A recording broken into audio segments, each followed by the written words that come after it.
Well, the way we start off the show, we do a segment that's called the Movie Watching Challenge. We're actually going to get to that right now. There it is. Oh, yeah. See, when I don't have a backseat driver, when I'm in control, I can make everything flow. And this week, Brian is going to share his thoughts on Denis Villeneuve's Prisoners. It's perfect timing because the director has another movie coming out next week, a pretty big movie, one that could potentially fill the void in sci-fi epics on the big screen.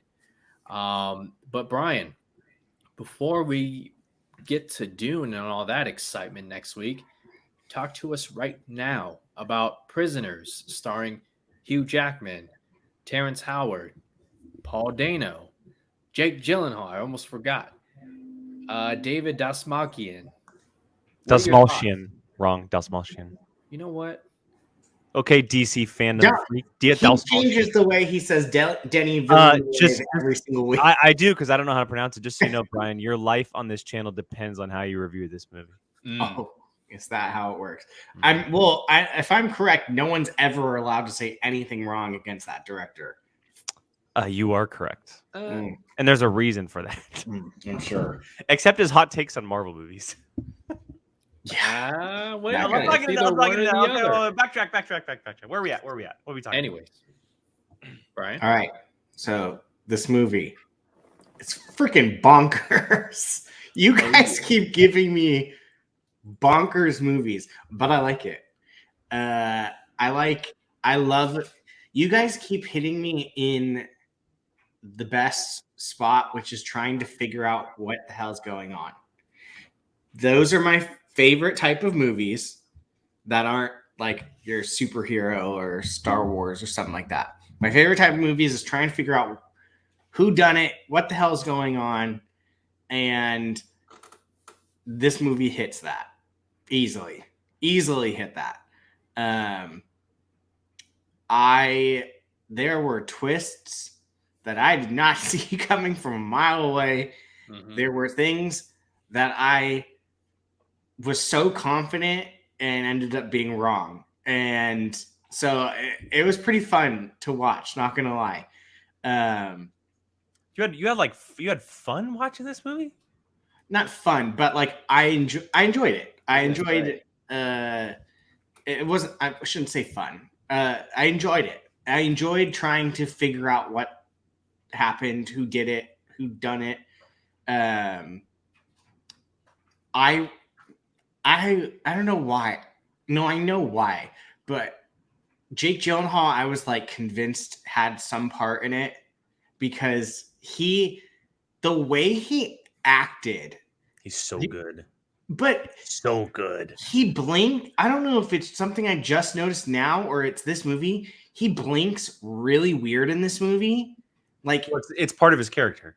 Yeah. Okay, well, it made me suspicious of him the whole entire time. So I was convinced he had done something.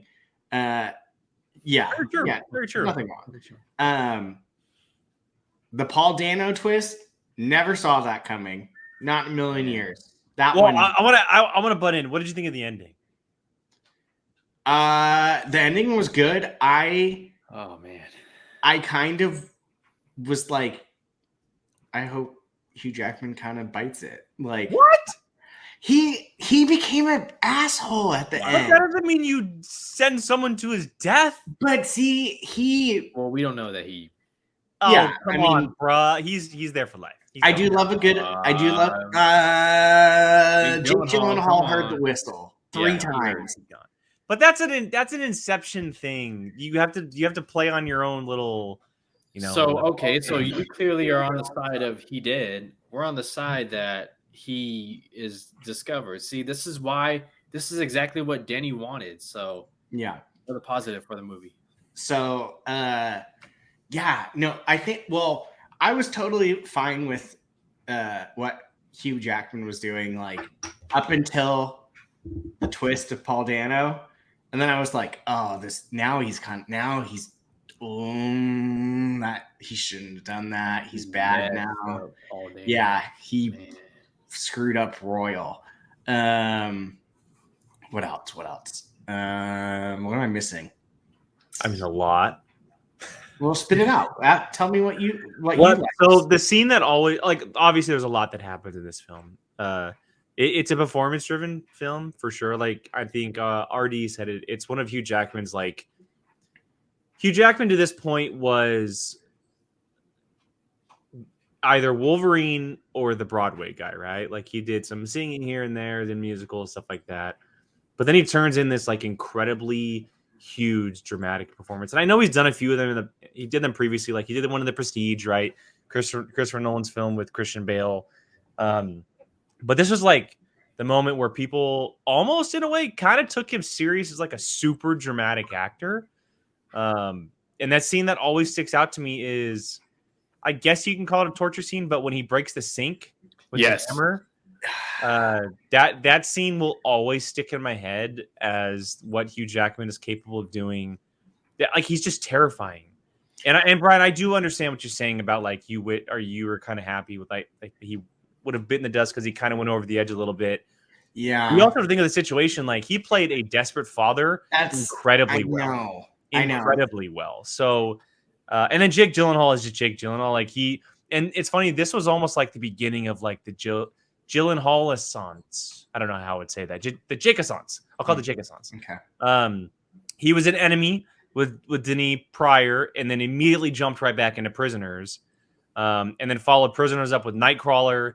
And, like, he did all of these films. Yeah, the Source Code as well. I think it was like 2012. He did Nocturnal Animals. He did a bunch of stuff that was very similar in this vein as far as, like, very dramatic, heavy films. And then Paul Dano, you know, he never gets enough credit for what he does, but he plays that really big sleazeball very well. He made me very excited for Riddler.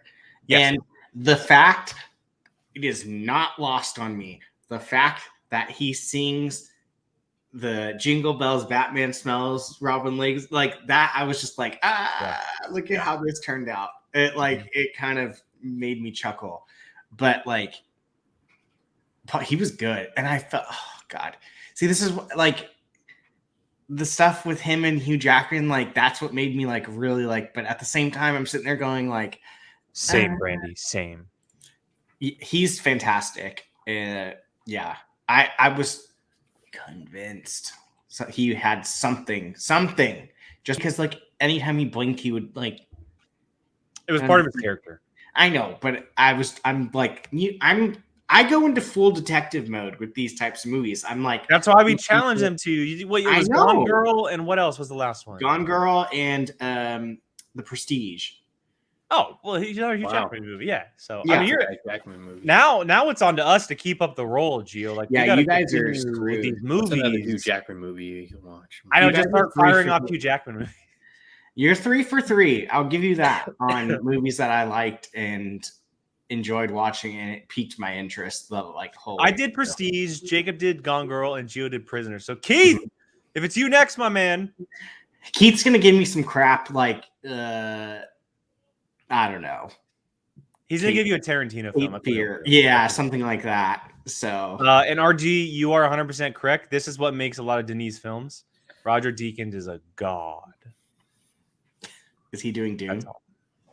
No, he's not doing Dune. I might be wrong on that. Come on, Jake. For those of you that I think it was John. John, I think you asked. No, he's not doing Dune. I think he did. I think it's because he did some other film. I need to look it up now. John, it's I watched it on Hulu. It's ironic though, because you guys have made me nervous 3 times in a row. Because the last 3 you've challenged me to have all been on Hulu, and I've been like, "It's on Hulu." Like, Hulu doesn't have great. Hulu has great films. People just don't know it. Hulu is getting. And I guess, but yeah. So qualifications must pique my interest by being something I can pretend to be a detective, and I guess be on Hulu. So Keith, those are your 2. Thanks. But no, it was great. I really enjoyed it. A lot for a movie that I knew absolutely nothing about. It was good. I enjoyed it. Very good. All right. Well, there's Brian's thoughts on Prisoners. And again, Brian, where can the people find Prisoners if they want to watch it all of a sudden? It's on Hulu. That's where I watched it on. So, and it was free. All Well, I right. mean, we have Hulu. Well, we are going to move you, on Brandy. to part 2 of the movie watching challenge. Brian, you get to challenge someone else to watch a movie. It cannot be myself or who was Keith, before? Jacob. Oh, Jacob. Keith. Sorry, Keith. Keith. You're I was right. going to say that changes everything. Yeah. Keith. Sorry. So, Yeah. Brian, who are you challenging and what are you challenging them to? I am going. Let's put it this way. I saw this on the list and was flabbergasted that Mr. Berlin had not seen this. And you know what? I'm probably going to have to watch it at some point with him too. Not with him, but this week because it's on my 100 movies you must watch. And that is Good Will Hunting.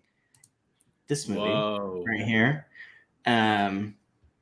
So yeah, I was quite shocked that someone of this man's caliber in movie taste has not seen this movie. So I was like, you know what? I'm gonna do the guy a favor. Goodwill. Make him watch it. Wow. Jake, I'm surprised, man. I know. I'm sorry. It's a movie that I've actually seen pieces of. Not for a while. Like I've seen it like on whether it's television or something. Like I sit down for a little bit and seen it, but I've never actually sat down and watched it from start to finish. So and it's a movie I've always wanted to go back and watch because Robin Williams and obviously Matt Damon early on. So no, I'm happy to watch it. So Yeah, it's funny because the thing that pushed me over is because my buddy Josh, this is one movie he's been trying to get me to watch for like 6 years, and it slips my mind. So like challenging you, I'll just be like, well, I guess I'm gonna watch it too. So I hope you like. We'll have different points of view. Haha, certain points of view. Just remember, Jake, it's not your fault. Okay? I'm guessing that's a reference in the movie. Not your fault.